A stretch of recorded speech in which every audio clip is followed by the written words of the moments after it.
Eu tenho uma palavra de Deus para abençoar a sua vida, a sua família, até os seus amigos. Eu quero pedir a você, convide as pessoas que estão aí no ambiente onde você está assistindo esse DVD. Eu tenho certeza que Deus vai falar com você de maneira muito especial. Quero deixar uma palavra profética para você. Que Deus abençoe você e sua família. Que as janelas dos céus e as bênçãos do Senhor sejam derramadas e que você seja uma pessoa próspera e feliz em nome de Jesus.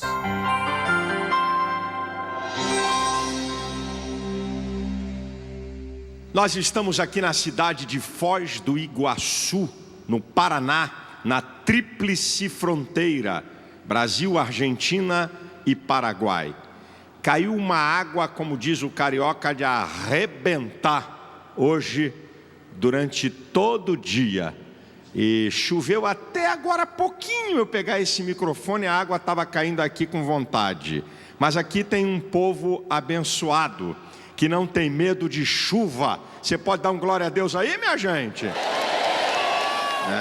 Esse povo aí não tem medo de chuva não. Eu quero aproveitar e dizer para você que está aqui e você que está me assistindo por um programa de TV. Você está vendo toda essa estrutura aqui montada, de uma estrutura de alto nível, tremendamente profissional. Toda a estrutura do evento, como publicidade nas principais redes de televisão e outdoor. Tudo isso que eu estou fazendo é porque tem milhares de pessoas que contribuem para isso. Eu não faço isso pela minha capacidade, ou porque tem um milionário, ou porque eu sou de uma igreja de milionários. Não tem nada a ver. Isso aqui é feito com a oferta de milhares e milhares de pessoas evangélicas, na sua grande maioria.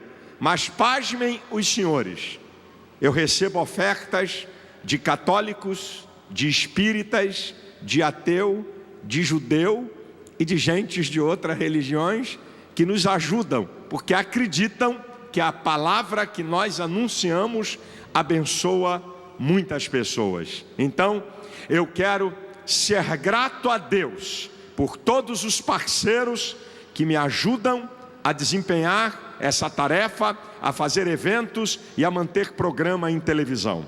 Eu tenho uma palavra para você, uma palavra simples, mas ela é importante, a palavra de Deus. Simples na minha argumentação, grande e profunda, porque é a palavra de Deus. Apenas uma parte de um versículo de Tiago 4, versículo 8. Tiago 4, versículo 8, a primeira parte desse texto diz assim: chegai-vos a Deus e Ele se chegará a vós. Você pode repetir comigo? Eu digo duas partes só para a gente citar. Eu cito a primeira parte, você repete, eu cito a segunda e você repete. Chegai-vos a Deus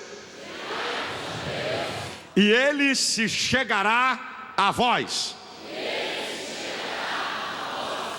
Tem muita gente que quando olha o povo evangélico e quando olha alguém que segue a Deus, algum cristão, diz assim: caramba, vocês têm que cumprir um monte de obrigação. Parece que um Deus que só exige o tempo todo. O judeu de vocês é muito exigente. Não tem nada que esse Deus faça assim que recompense essa exigência. Eu quero trazer uma palavra para você de algumas coisas interessantes da Bíblia em relação a Deus e a nós. A minha palavra aqui é o seguinte: o que Deus exige e o que Deus nos oferece. Eu escolhi algumas coisas que Deus exige, algumas, apenas algumas. Escolhi também algumas coisas, e apenas algumas, que Deus nos oferece. A verdade é que tem muito mais coisas que Deus nos oferece. E a verdade é que Deus oferece até mais do que exige. Esta é uma outra verdade. Mas é verdade também que eu não vou dizer tudo o que Deus exige. Eu vou dizer algumas coisas. E vou dizer algumas coisas que Deus nos oferece. E muita verdade que Deus nos oferece muito, muito, muito mais. Eu começo com um texto. O texto diz: chegai-vos a Deus, e Ele chegará a vós. Eu vou mostrar para vocês algumas coisas que Deus exige, que Deus pede. E é evidente que Deus não obriga. Deus, Ele convida você a querer participar de um projeto vitorioso. E Deus então estabelece regras e normas. Ou você se submete, ou você não se submete. E isto é um ato voluntário. A partir do momento que você se submete, então você aceita as condições de Deus. Primeira coisa que Deus exige, vou basear no texto: chegai-vos a Deus. Para você chegar a Deus, eu te aconselho, é uma coisa que Ele pede: olha, chega aqui para perto de mim. Para você chegar a Deus, em primeiro lugar, leve a sua fé, porque sem fé é impossível agradar a Deus. Se você quer cumprir essa exigência, diz a Bíblia no Salmo 51, versículo 17, que um coração quebrantado e contrito não desprezará Deus. Não vem com o nariz empinado para Deus, que tu não vai arrumar nada. Você quer chegar a Deus? Quebrantado. Se você quer chegar a Deus, que Ele pede que você chegue a Ele, se afaste do pecado. Porque a Bíblia diz em Isaías 59, que o que separa o homem de Deus é o pecado. Então, para você chegar a Ele, se afaste do pecado. E se você quer cumprir isso que Deus pede, para você chegar a Deus, só através de Cristo.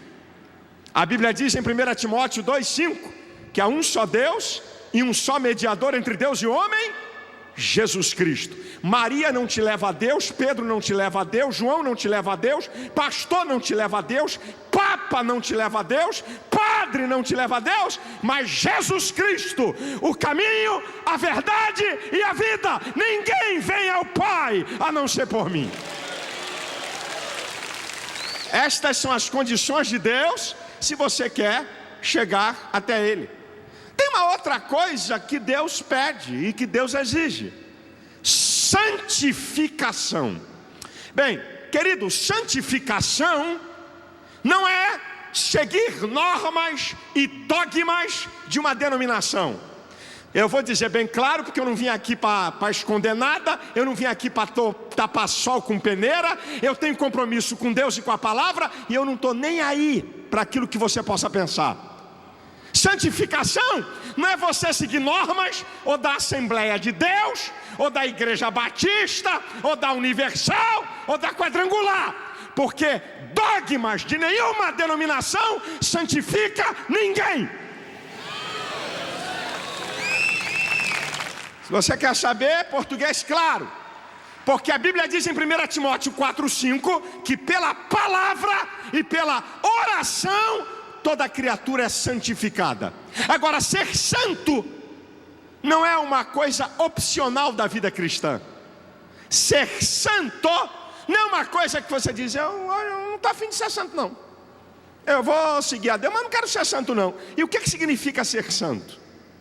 É se afastar do pecado e se aproximar de Deus. É abandonar o pecado e fazer a vontade de Deus. E não é uma opção, é estilo da vida cristã. Porque 1 Pedro capítulo 1 versículo 15 e 16 diz: como é santo aquele que vos chamou, sede santos em toda a vossa maneira de viver, como está escrito: sede santo porque eu sou santo. O verbo, olha o emprego do verbo: sede, ser hoje, ser amanhã e ser sempre. É isso que Deus pede. Você quer Deus? Se afaste do pecado. Agora tem uma terceira coisa que Deus pede. Você sabe o que Deus pede? Eu estou te mostrando algumas coisas que Deus pede. Quem aqui quer Deus? Quem quer Deus? Quem quer Deus? Quem quer Deus? Você que está em casa quer Deus? Então escute as exigências. Porque o ser humano tem uma ideia que ele estabelece um conjunto de crenças e valores que ele recebe do pai, da mãe, da avó, da sociedade, e ele então quer estipular o caminho para ele estar perto de Deus. Então eu acho que se eu não fizer mal a ninguém, se eu for bonzinho, legalzinho, entendeu? Não mato nem barata, nem mosquito, pastor, de tão legal que eu sou, aí eu vou chegar perto de Deus. A tua condição não vale nada. Você pode ser uma pessoa 100% sincera e honesta e está 100% errado em relação a Deus. Não quer dizer nada. Você quer ver uma outra coisa que Deus pede?